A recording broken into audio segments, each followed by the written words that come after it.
we're gonna go ahead with our schedule, and next up is a discussion with Axel Åhman and Patrik Bach from Wasa. 2025 has already been a weird year, even for me.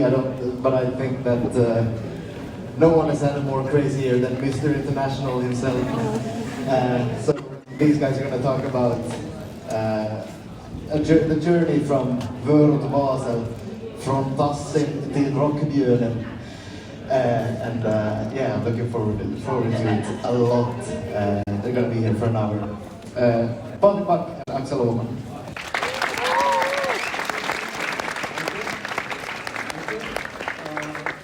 My name is Patrik Bach. I'm a journalist, cultural journalist at Wasa, and this is Axel Åhman. But for the coming hour, you can call us Patrik Bach, and is it Axel Åhman? Oh, yes. Yes. So I read the program when I prepared for this. Quite a good idea, I think. And it's a question we have to answer during this hour. How did the Finnish-Swedish comedy group end up winning Melodifestivalen and reaching the Eurovision Song Contest? But before we try to answer that question, I have to remind you of a quote, and it's important for you to know, so I'm going to read this quote. We realize that we're not going to take over the world with a Finnish-Swedish dialect band. We're just doing this because it's so much fun. You said that? Yes, I stand by it. Yeah, you stand by it. Yeah, you conquered the world, but you conquered Europe. Yeah, but I still stand by it because it's really unlikely everything that's happened. It's I mean, it's still crazy. Even though it's been a while now and a new reality that we've adapted to and all that, but also I do stand by it. You can't take this for granted. If I, on the contrary, if I had said we're gonna win Melodifestivalen and go to Eurovision with this song about sauna and in dialect, that would have been crazy. That's the kind, and very non-Ostrobotnian of me also. Yeah, I think we like our people humble. Yeah. He said it in the first interview in Wasa for 15 years ago, almost 15 years ago. And it's a reminder that he can, what he says today, it could be wrong. So you were a little bit wrong. But as you said, stay humble, or in Ostrobotnian way, inte bissa i huvudet. No. So, can you give us a brief summary of why you started KAJ, and tell us your history until that day you got the question if you wanted to compete in the Melodifestivalen. So we have a background here. All right, 15 years. It was Tuesday morning. No, I have no idea actually really when we decided to do KAJ for real, but I know our first gig is very clear. I remember that one. It was a Christmas party at a local restaurant, and yeah, there had been a cancellation, and some guys, Kevin, knew that he had two other weird friends who were doing some kind of comedy, so they booked us there. We convinced Jakob to go with us because he had stage fright at the time. It's gotten better.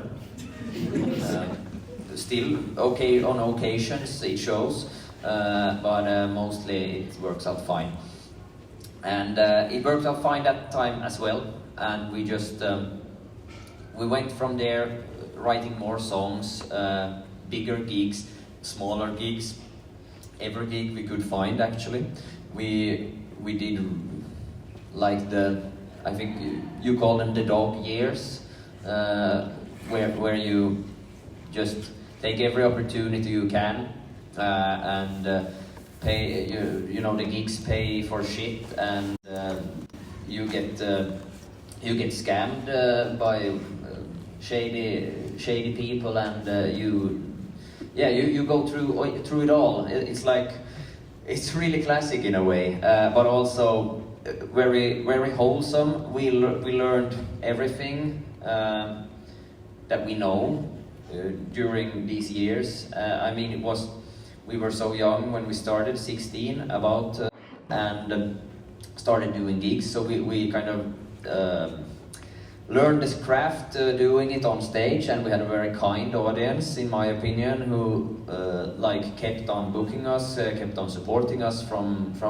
the get-go, and we had, it gave us room to grow, and I think that's a really important thing in any creative profession, or any profession at all, that you have like the opportunity to develop your skills and kind of find out what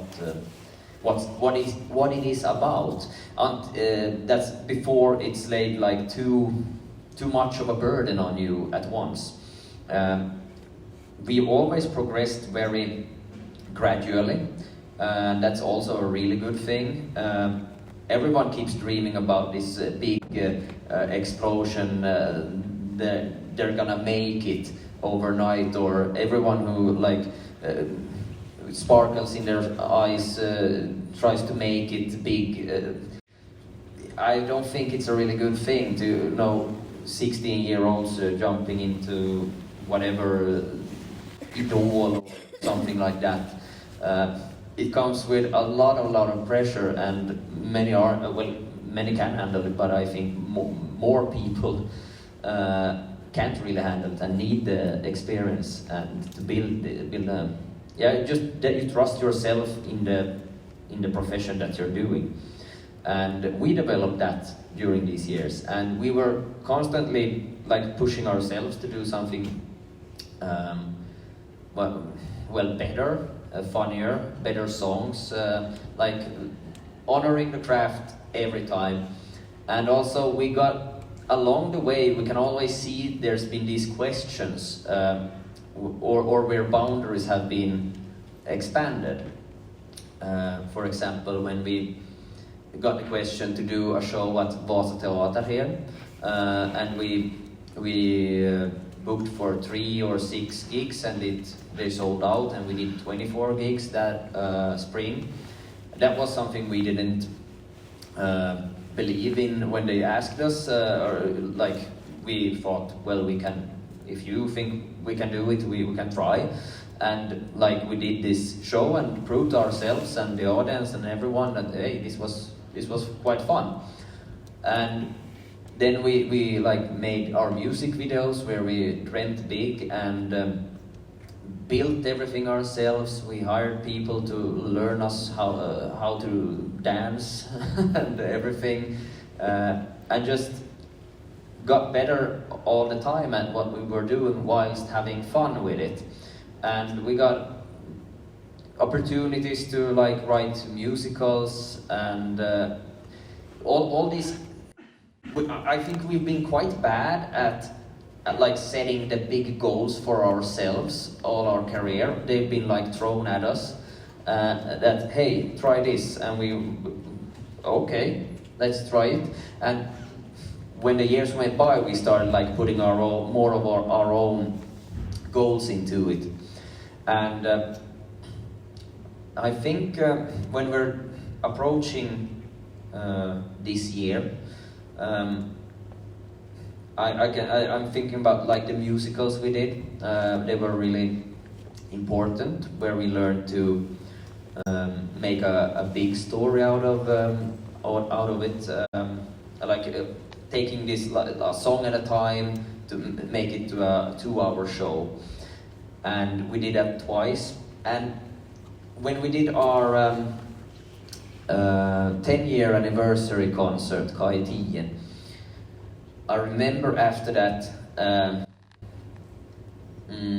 that we were like, okay, this might be the biggest concert we're gonna do. It's and we were fine with that. We were also like, well, finding ways to cope with it. Okay, we did the mega thing. What can we do after that? And we were like, well, let's go back to the roots and do a tour again.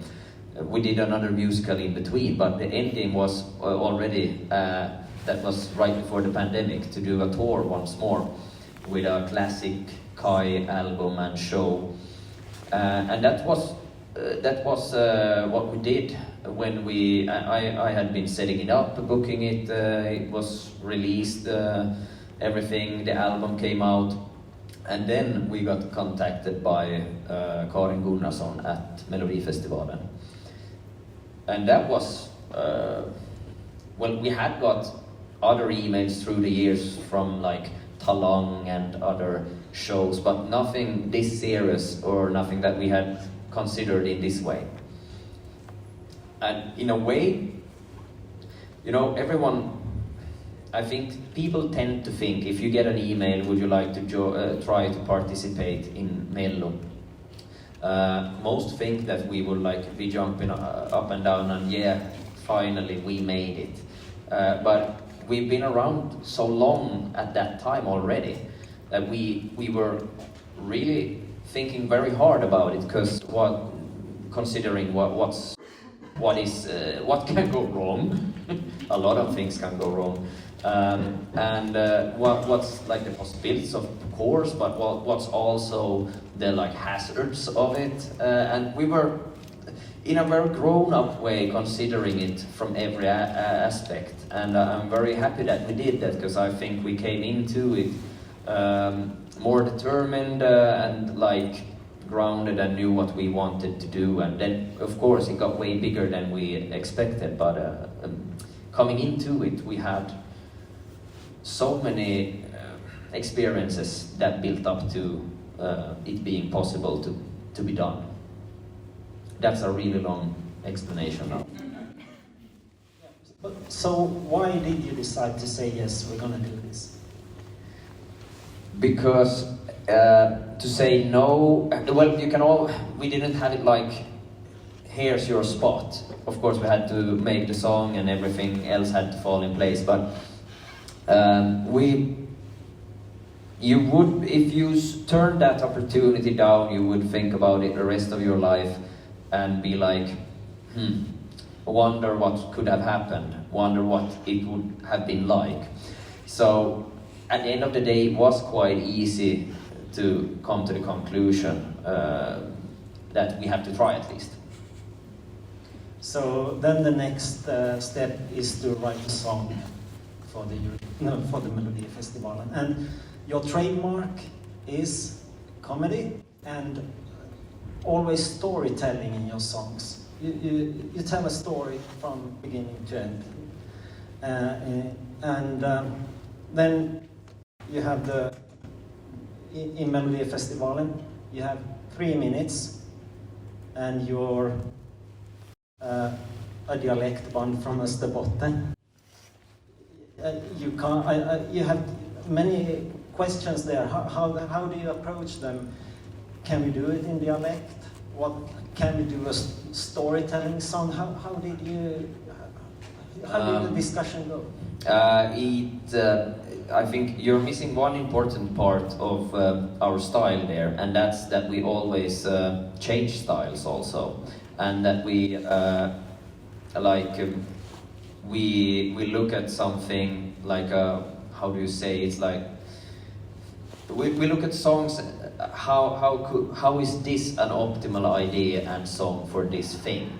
Like if we're doing the music, I think we learned this during the musicals, or we got a lot better at it, because that's like you have about 15 to 20 songs that has to fit into a storyline, and you can have like the demand on a song to push the plot forward, and the main character has to fall in love, and we have to set up the stakes, and it's like this whole list of things that has to tick all the boxes. And Melodifestivalen, a song there is very similar.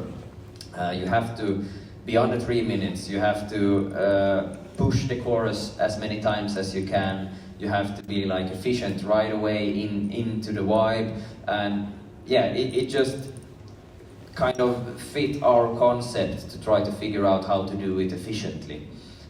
So our first demo was, as you said, more of storytelling, but not really. It was more of a vibe.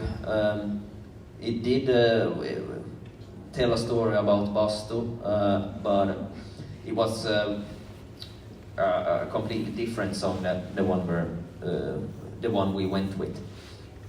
But yeah, so I think because we knew the format also, we knew Mello, we knew Eurovision, we knew what to go for, and also what could work and what could go wrong. And we just had to take a leap of faith that it would work out. Were you convinced all the time that Bara, bada, bastu is a proper KAJ song? No, definitely not the first time I heard it. I was convinced it was really, really catchy and like good songwriting when it came the first demo from Anders Wrethov. But it was so like Svenneferad. It was really Swedish, trying to do like a Finnish accent thing. The first demo is horrendous. I still like get a cringy feeling when I think about it. It's that way when you try to imitate any dialect, it gets weird. But when I cleaned that off and we like put our own words into it and some old jokes and stuff and started piecing it together, then it emerged as something that could be really good. And it took some doing and versions, and it got really tight to get it get it ready. But it's always like that. So you had a lot of discussions then what to do to make this a KAJ song. Absolutely. The lyrics had to be changed to fit us, but also we had to consider more than ever how do we get this to work in Melodifestivalen without being too hard, because we didn't want to scare the audience away with trying immediately doing it as hard as we can. I don't think Yo No Ya Yo Yo Ya No would have gone through as a participant, for example, because it's too hard. I now know that many international and Swedish and Finnish fans like the song, and many of our other older songs that are really hard to get, and they shouldn't be as easy to get into. But that was then. We needed to make it work broadly. Yeah. So then in November last year, it was the big Melodifestivalen press conference. All the artists were. The secret was out. Now it was. You were a Melodifestivalen artist. How did you? What was your strategy then, from then on until you traveled to Malmö to compete? It was clear. We were 100% convinced that we were what we in Swedish say knaskvoten, and that is the funny, gimmicky kind of band/song in Melodifestivalen that kind of fills this entertainment segment. It's not the song that is supposed to win. It is the song that is supposed to go quite well, but maybe make it to the finals, and that's a great success if it does, but it will not win. That was definitely our take on this, and we were gonna... the plan was always to do our best and get a couple of gigs in Sweden and open up Sweden as an area to play in. So that took a lot of pressure off, especially in retrospect, if you think how it was going into Eurovision, where we were #1 in the odds since day one. So at being last of 30 songs, being last in the odds, and nobody knew who we were. We came in our old suits and just went with the vibe of us being like the former Soviet Republic ambassadors of the sauna, and it was something I guess Sweden needed, and I think if we're gonna analyze what worked, I think just someone doing something that different, and bringing this different energy into the room where you're supposed to speak in a certain way, you're supposed to say certain things. That's actually a big upside, I think, as a Finnish person and artist, that when you arrive in a Swedish context, you're immediately something different. And in this case, it was a good thing. It can be a bad thing also. It's true. Well, after the press conference, and an Expressen journalist wrote that you looked like a vintage retro group from East Germany in the 1970s. And I'm proud of that. Yeah. Then you competed in the fourth heat in Melodifestivalen in Malmö. And during a Melodifestivalen vecka, on Tuesday, journalists and critics, a small group, it's the Aftonbladet, Markus Larsson and people like that, get the opportunity to listen to the song, to every song in that heat. And I was part of that group that week, and it was a Tuesday before lunch. We got to listen to every song 2 times. It's many rules. You have to. You do it with a screen, and you have to have headphones, and you have to have your camera on, so they can't. You can't do anything. Yeah, you can't leak it. No. And on the odds list, on the bookmakers' odds list, you were last that Tuesday before lunch. And after that small group of journalists and critics had listened to every song, the hours after you got KAJ. It was oneself, and then you were third or something in some hours. What did you think then? Well, that our quite fun and short run of being the underdogs was coming to an end once more. We had a really good run with doing the media, and since day one at the press conference saying how hard it's gonna be, and it's dödens grupp and everything like that, and and that went to shit. So we were in a podcast recording when they told us about this odds thing, and it can be found on Schlagerfesterna. Don't remember the episode, but we react to it live there, and we're really surprised to hear these news. But we started feeling this buzz suddenly coming, and talking to media who have been following this competition for years and years, and they were genuinely excited. And I've always found it quite hard to know when certain Swedish /media /music people are sincere. When do they only say stuff to because that's what you're supposed to say, and when do they really mean it? But I started picking up that they really do mean it, that this is something interesting. So it got a lot more interesting that week. And when we started doing the rehearsals, that's when the next piece of the puzzle came, and because we knew we had a great number, a great show coming, and we had rehearsed it, and we knew it was gonna look well, but it wasn't until we came into the arena and saw the sauna and the tilting of the sauna and met with all the people there that we realized, especially when we saw the first camera rehearsal, that's when you start feeling this is something interesting actually. like objectively, also this is like this isn't that ordinary. So that's gonna be an upside. Yeah, I was in Malmö, and on Thursday you have a dress rehearsal with the journalists have the opportunity to see the show for the first time. And Malmö Arena it's a really big arena.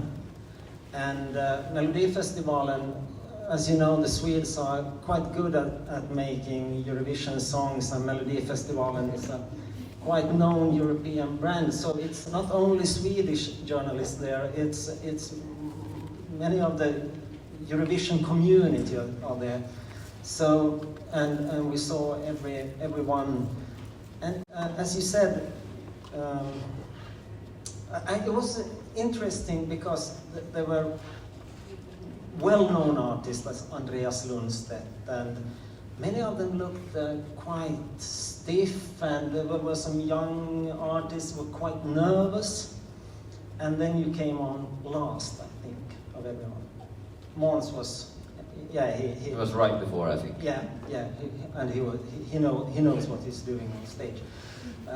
But the feeling in the arena when you came on, when the sauna came onto the stage, and the expectation, you could feel that, oh, here is something now quite curious, what is going to happen? And I'm a middle-aged man, I rarely get goosebumps, and never during work day. But that feeling when you came on, I have to say this, when I followed you for 15 years, when you came on the stage and everyone was working, you know, the dancers and the stage crew, the fixing everything in order, and you stood in a ring, and I saw you say something to each other, and I think, oh, no, now is something going to happen here. And then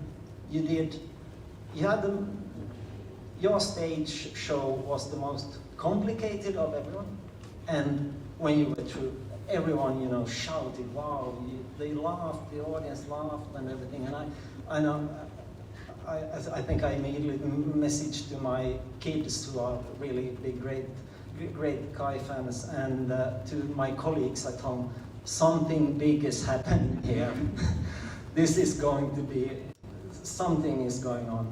And how did you know, that first rehearsal before the audience, did you know that? Yeah, in a way, I didn't really dare to think it was going straight to the finals. I was hoping for the third spot, like to go through to the semi-final. Of course, the goal was the final, but I was hoping for like the third spot. But I remember, yeah, you could feel it in the arena, the reactions, and as you were saying, the Eurovision media was also in some parts there. It's a really big community, tightly knit, and very, like, it's super important to them. And we came into the first meeting with Melodifestivalen saying that we want to bring a little bit of more Eurovision into Melodifestivalen, because Mello has like become its own thing, that you even forget that it's about going to Eurovision. So we were like, well, we could bring some of the Finnish weirdness, the Eurovision craziness into this, and we thought from the get-go it's a good idea, because they might need it, Melodifestivalen, and you could feel that on that rehearsal that this might have been a good idea, because it's an energy that you could read off immediately. And then you succeeded, was you and Måns who went through directly to the final, and it was 2 weeks to the final. And you were, then it was a big buzz. Yeah, that's the very, very chaotic time in my life and our lives, to like everything that we went up as #1 in Sweden, we went up as #1 in Finland. The song was taking on in other countries. we had for the first time signed with a record company just for this one song, Melodifestivalen. I was very skeptic about going with a big label because we had been doing everything ourselves, and everything you ever heard about a record label is they're gonna take your money. So I was like, no. We wrote a really tight contract that so to like limit it, because I was so suspicious. But then it really kicked off, and you realize why you need these people who know their stuff, and this like support network, and all the advantages that come with a big organization like that. And with that, for example, was a Finnish office also, the Finnish department of Aurora Music immediately caught on and was like, this is a big hit in Finland now also, you have to do Finnish media. And we were quite bad at Finnish, and just to get into this mindset that, oh, okay, we did this to get more gigs in Sweden, and suddenly we're #1 in Finland. Which for a Swedish-speaking song is, I mean, has it happened like twice or once before? Samma gamla vanliga, a rap song that I think that went up as #1, but not as long as Bastu did. So yeah, it was a lot to take in. My phone was like burning up. I remember coming home late with a delayed flight from Sunday to Monday, slept in, I put my phone off, and when I woke up I had 20-25 missed calls, mostly numbers I didn't know, a couple of them from Henrik Agnes, who just sat here, and we started working together like I think that day or the day after, because it was this whole infrastructure that we had been running ourselves was suddenly gone. You couldn't, it wasn't gone, it was there, I was right there, but I couldn't handle it. I needed more people to like make it work. So just setting all that up from nothing to getting this to work, and we would start booking summer tour and everything at once. So it was a lot.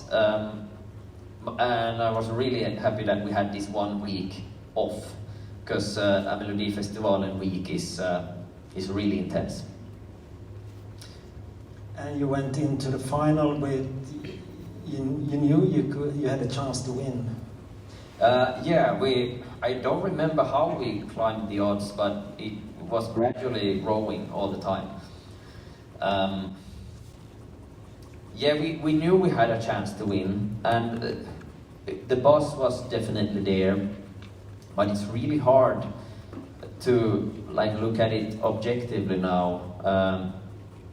I also noticed I'm mixing up Eurovision events with Melodifestivalen, and they like kind of got tangled together. But I remember us in the beginning of the week thinking that it's best for us if we're second. And we were saying that also, and honestly I think we thought it, and we talked a lot about it, that it's like career-wise and like everything that surrounds it, it might be the best thing. But then when you're competitive, you get into the vibe there. So it's, I mean it's like from one night to the other, you're suddenly, we're gonna win this, we're gonna take it. Or at least that we want to. I remember changing like overnight or something. But we still going into the final evening, it was, I think it was at least 50% or more chance of Måns winning. I don't remember the numbers now, but it was high. And so we were still like quite set on him winning, because everyone thought that. I mean, the record company, we were on the same label as Måns, they didn't tell us, but in hindsight, we talked with people, and like everyone except the ones closest to us were like, well, Måns is gonna take it. And they had the merch ready. They were like, they were so ready to go to Basel, and then it didn't happen. Or they went, but with us. Yeah. Oh my God, Swedish television is glad that you won. They didn't have to take Måns on a trip to Basel. Hindsight. Yeah. So if we fast forward to Basel then, and yeah, as you said, you came into Melodifestivalen as the underdog. You went to Basel as the favorite. How did you handle that? It was weird. I remember when we won, it was a dip in the odds, like Sweden went down in Eurovision odds, and then it took like an hour or two and it whoop, back again. And the great thing with Melodifestivalen was that we came in with low expectations. The Finnish way, everything is gonna go to shit. And when it doesn't, it's a great surprise. But coming into Eurovision, we were hearing for 2 months straight, you're the number one in the odds. How does it feel? Do you feel the pressure? How does it feel to be number one? What do you think about the competition? On and on and on. And you start to believe it in some way. So, of course, we thought we had a really good shot at winning and maybe even being second. I mean, it was like, is it one or is it number two? So of course it was a great difference, and that, also the media coverage. It was an intense. It was a very crazy time with the media, because everyone wanted to talk to us, and that's part of being number one in the odds. And the Swedish delegation was such a delight to be there with them, because they've been doing this for so many years. Most of them who were with us there, and they're like the best in the business when it comes to Eurovision. They even hosted Eurovision the year before, so they knew everyone. I mean, half this team that makes Eurovision backstage is Swedish, because they're so good at it. So that was a great advantage to go with that team. And it helped us a lot, I think, and they made it an experience that was like much better because of all their experience. But yeah, it was so hectic, because we had also our old tour going on, you know, the small Back to the Roots kind of tour, and we were doing that. I mean, we were doing these pre-parties, which are like Eurovision events where all the super fans come to London, Madrid, Amsterdam, Stockholm, Oslo, to meet up and see some of the acts before Eurovision, to build the hype and so on. And you have to build, like, they really hype it up as you have to be there, because otherwise you're not gonna get the votes. It's really, it's so competition based, this competition. But I come to question a lot of it, because, well, a great example is we were at the same hotel as Italy in Basel, and we did I think the most according to the Swedish press, head of press Madeleine, we did the most media anyone from Sweden ever has done, and the pressure was bigger than when Loreen was for the second time. We did all that press. I mean, we spent a whole half a day on trying to get points from Cyprus, because Cyprus is a small country, and if you target Cyprus media, you can get more votes from Cyprus. So that's the level of like the strategist mind that the Swedish delegation has. And we didn't get the points from Cyprus. Well, we were doing all these interviews. One on the red carpet, we did 105 interviews or something. And Italy, we saw them every day at the hotel. They did nothing. They just sat there and smoked and drank their espresso. And we were fourth in the competition, they were fifth. I should have taken my morning coffee a lot more often. Yeah, a couple of hours before the final, the Italians came into the press area. They sang the song and then went out. That was they were cool. Yeah. Yeah. I guess everybody knows that you were fourth. It's hard to be that high in Eurovision, and at the same time, the feeling afterwards, was that that was a bummer. That didn't go well. Yeah, well, it's like it has all to do with expectations, and I'm extremely satisfied with the result today. And in hindsight, at the moment when we didn't win and we started realizing that okay, it's not going to happen. Of course, we were then quite bummed because, as I said, we've been hearing for months and months that we're the favorites to win, and we were going for it also really hard. We wouldn't have done all this press and all these events and everything if we hadn't been aiming for the win. So, of course, we were a bit bummed out at first, but it quickly went away because, I mean, we won in so many other aspects, and I think with the tour schedule we had this summer, that's just ended. I mean, we had the last gig, well, Sauna Tour concluded 3 weeks ago, but we had some extra gigs like 12 hours, no, 16, 17 hours ago was the last one. So, I mean, if we had won also and been shipped off on some kind of Eurovision winner tour across Europe's capitals, I think that would have broken us because it's so. To be fourth in Eurovision is a great achievement that I will be proud of for the rest of my life, of course, and I'm really happy about it now. So.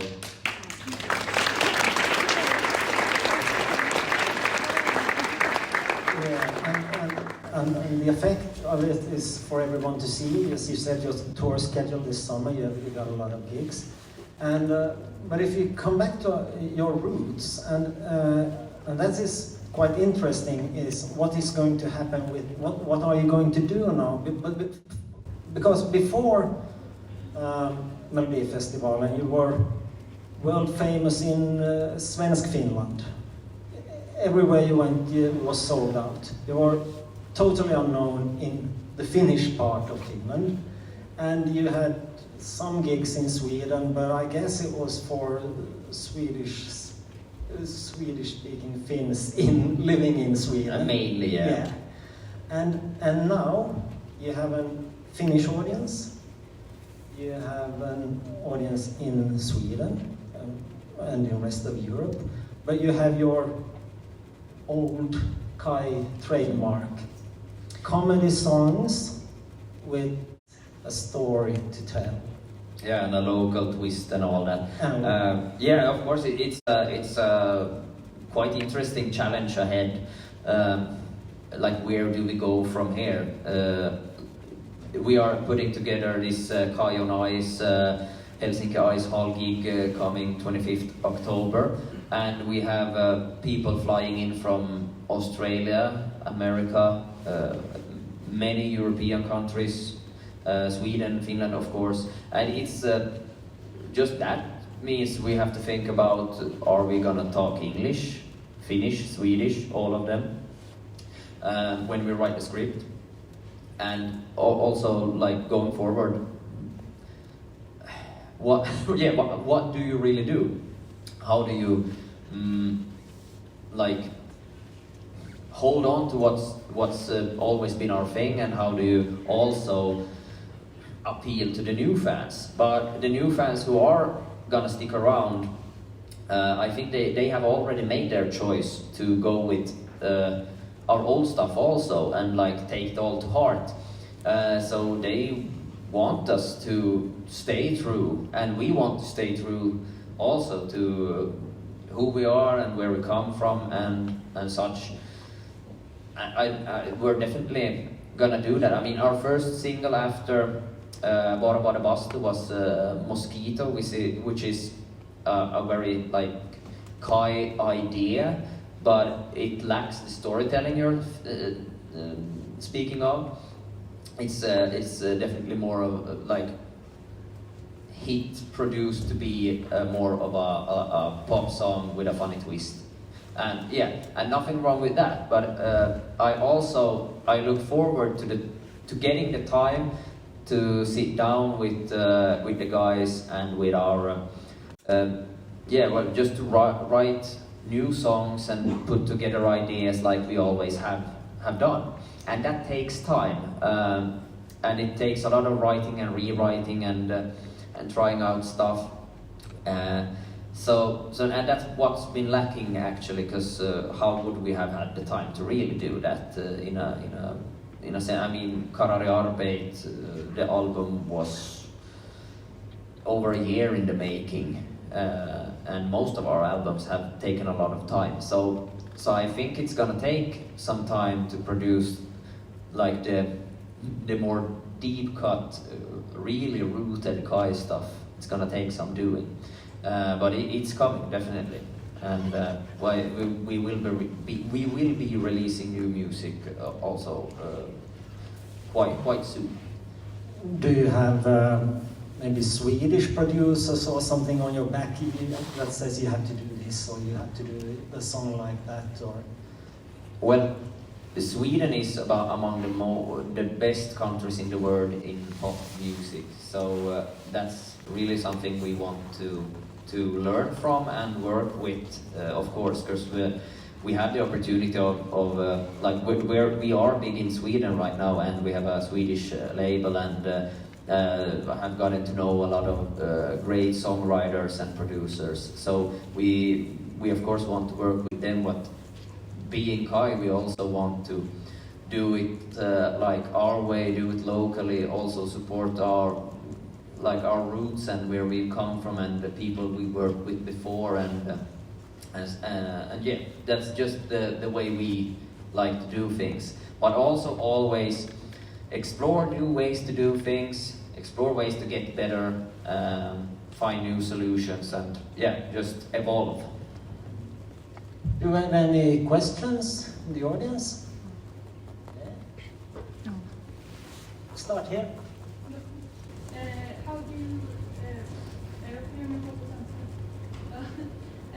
alltså människor riktar sig själv förändras när man har gjort stora saker. Tycker du att din blick på dig själv, alltså som person, har förändrats sen dig sen du gjorde det? Question translation is like one's perception of oneself changes or can change when you experience big things or changes, and how that has affected me. That was your question. A good question. Well, I think so in certain ways, professionally, definitely in some ways. I think it's in some ways given more confidence. In some fields, in other fields, it might have even taken away, or some. It's like everything is so new. You're putting the pieces together. But as a person, and I feel exactly the same, and that's also the best thing with coming home, being here in Wasa, in Österbotten, when it's been this crazy year. Always coming home here, spending time with friends and family, and just like doing ordinary stuff that I've always done. That keeps me really grounded and makes me feel good and connected to who I am and who I've always been. So I try not to change, at least. But in some ways you have to change, because the pressure that's been put on you during this year makes you have to say no to a lot of more stuff, and have to be more strict with your boundaries and what you do and what you don't do. And that might be hard for some people to understand, I think. Yes, I've been following you since quite the beginning, and you have done so much with KAJ. It's like a broad thing, and you've also done like solo things, a book and everything. So what's been like your favorite thing to do, and like what do you hope to do more of in the future with KAJ and solo? Yeah, so what do I want to do more of with KAJ, since we have like a very broad career, or what we do is kind of wide. At the moment we're really focused on like the band part of KAJ. That being said, like making music, making new hits, new singles, making an album, stuff like that is quite high up on the list, and with that also going on tour and doing gigs. It's been so much fun this last year, even before Mello, Eurovision, just being on the road again. Now it's been quite a lot on the road, so now I'm really satisfied with not being on the road for a couple of weeks or months at least. But focusing on the band part definitely, but I think in the long term, because that's also what has kept KAJ evolving and keeping us alive as a creative group, is trying on new stuff, doing new things. So I definitely see us going back into a writer's room to write something for the stage or for TV or something like that. That is not like mainly music focused, but more on the storytelling of sorts.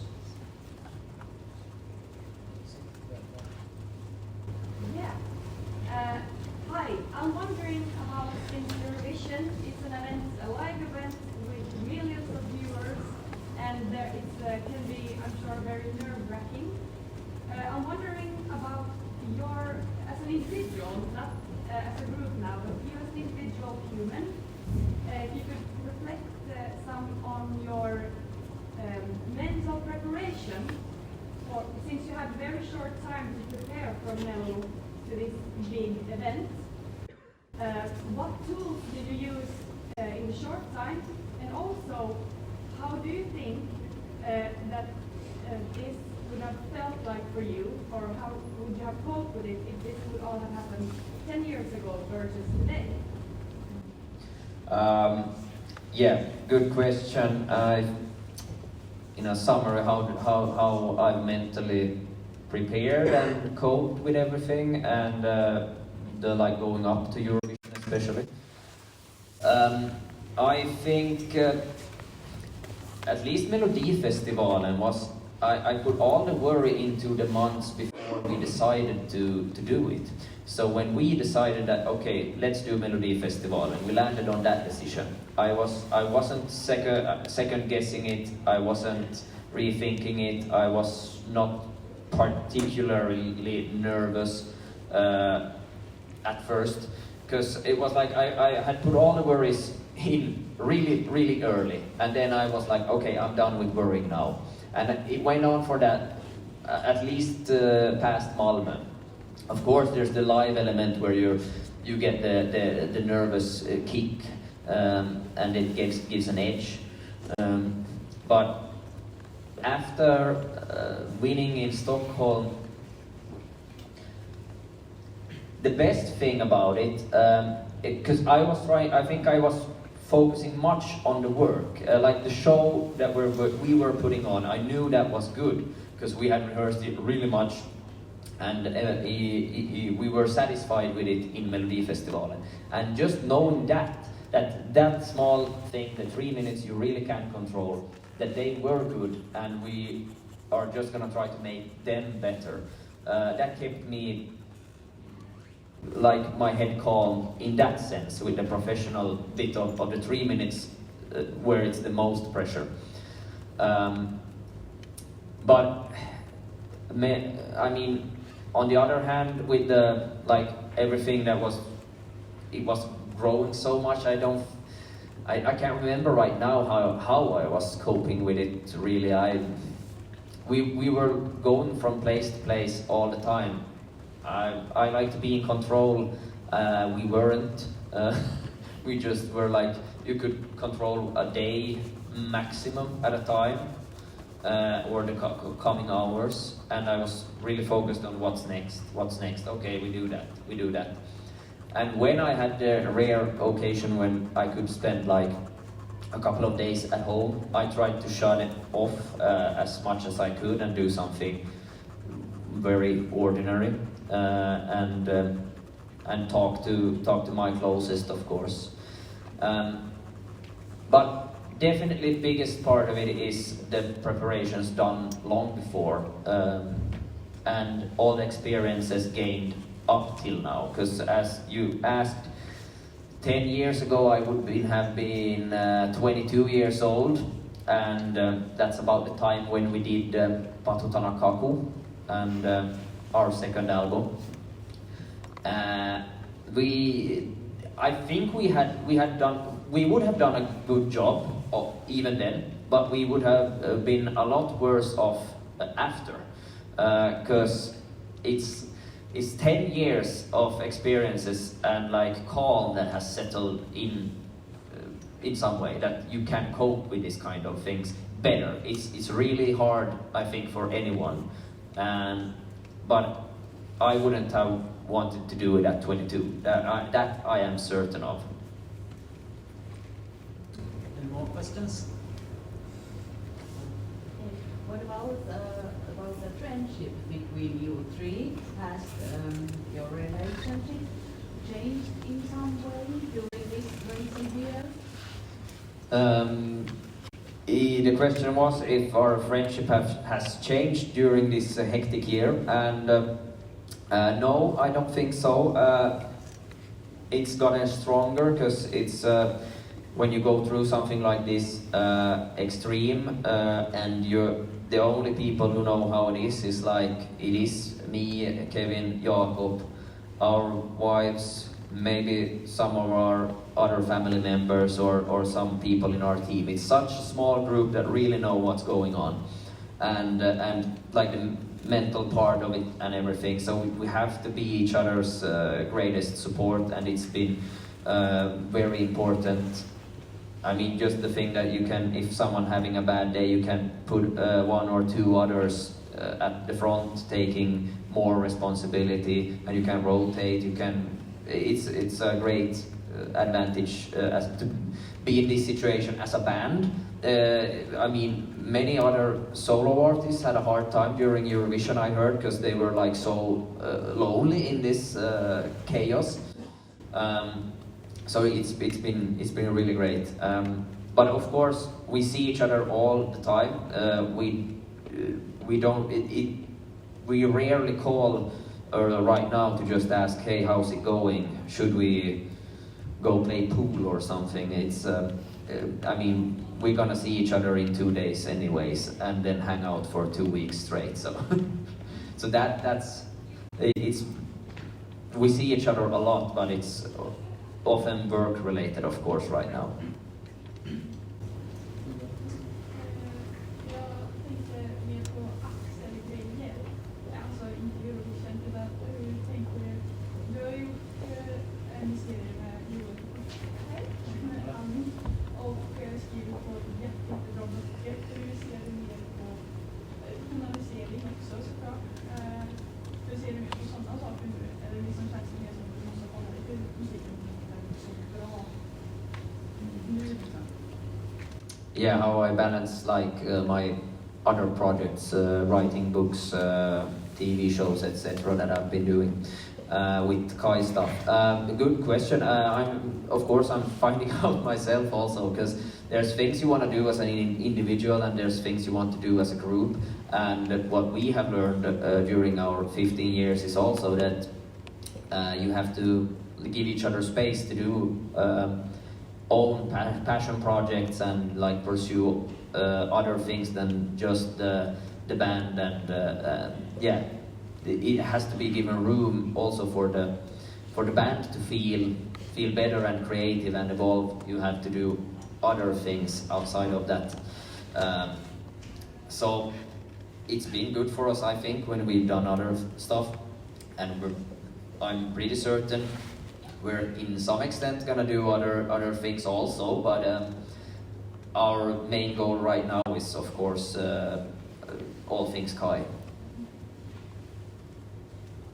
I guess our time is running out, but we had this question: how did a Finnish-Swedish comedy group end up winning Melodifestivalen and reaching the Eurovision Song Contest? So if we summarize this, could it be that you kept evolving as professionals but stuck to your roots? You came to Melodifestivalen as the true thing.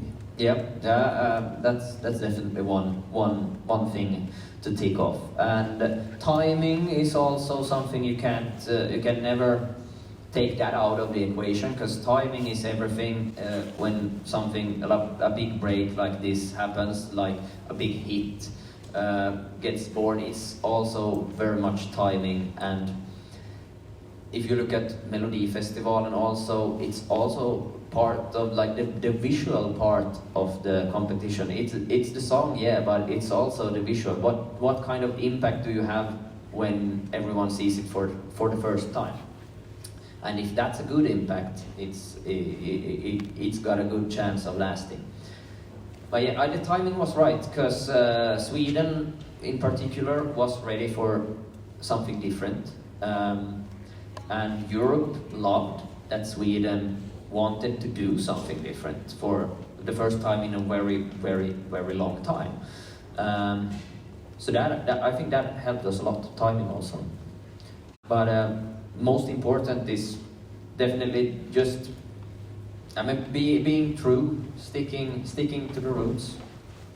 Yeah, and from an outside perspective, I saw every rehearsal you did in Malmö, Stockholm, Basel, and you were always so extremely well prepared. From the first rehearsal in Malmö to the last show in the final in Basel, it was never any dip. It was, on a high level all the time, and I guess you're very professional and well prepared when the chance came. Yeah, that's like an overnight success is never that. It's many years of hard work and preparation, and to be ready to like capture the chance when it comes. Thank you very much. It was a pleasure.